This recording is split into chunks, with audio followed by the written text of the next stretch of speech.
अगर आपसे कोई ऐसा त्रिभुज यानी कि ट्रायंगल बनाने के लिए कहे जिसकी दो भुजाओं का माप 2 और तीसरी भुजा का माप 5 हो, तो क्या आप ऐसा त्रिभुज बना सकते हैं? आइए कोशिश करके देखते हैं। और हम सबसे लंबी भुजा के साथ शुरुआत करेंगे, यानी कि उस भुजा से शुरुआत करेंगे जिसकी लंबाई 5 है। तो इस भुजा की लंबाई 5 है और अब हम इसकी उन दो भुजाओं को बनाने की कोशिश करेंगे जिनकी लंबाई 2 है।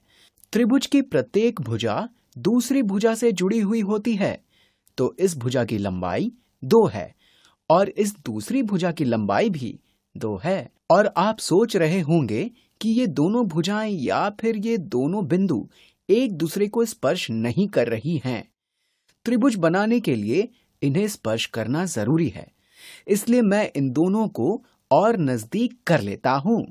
लेकिन हमें ध्यान रखना है कि इन भुजाओं की लंबाई समान रहे और ये दोनों भुजाएं इस लंबी भुजा जिसकी लंबाई 5 है, इसके दोनों अंत बिंदु यानी कि एंड पॉइंट से जुड़ी रहे।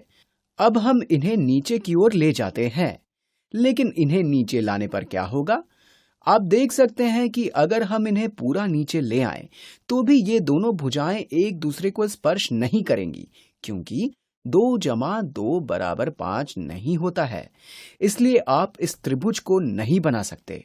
और मेरे विचार में आप शायद त्रिभुजों के इस गुण पर ध्यान दे रहे हैं कि सबसे लंबी भुजा बाकी की 2 भुजाओं के जोड़ से अधिक लंबी नहीं हो सकती।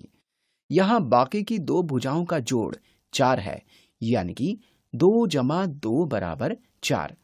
और तीसरी भुजा अधिक लंबी है, और अगर तीसरी भुजा की लंबाई बाकी की 2 भुजाओं के जोड़ के बराबर होती तो यहाँ अपभ्रष्ट त्रिभुज यानी कि डीजेनरेट ट्रायंगल बनता। मैं इसे चित्र द्वारा समझा देता हूं।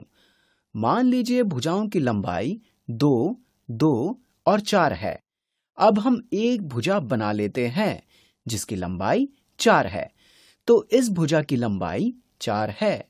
और अब 2 भुजाओं जिनमें से प्रत्येक की लंबाई 2 है, इनको आपस में स्पर्श कराने के लिए आपको इन्हें इस तरह मिलाना होगा कि इन दोनों कोणों यानी कि इस कोण और इस कोण का माप 0 डिग्री हो जाए। और इस तरह बनने वाले त्रिभुज में इन भुजाओं के बिंदु आपस में स्पर्श करेंगे, लेकिन इस त्रिभुज का कोई क्षेत्रफल नहीं होगा। इसलिए यह अपभ्रष्ट त्रिभुज बन जाएगा और यह वास्तव में एक रेखाखंड यानी कि लाइन सेगमेंट की तरह दिखाई देगा।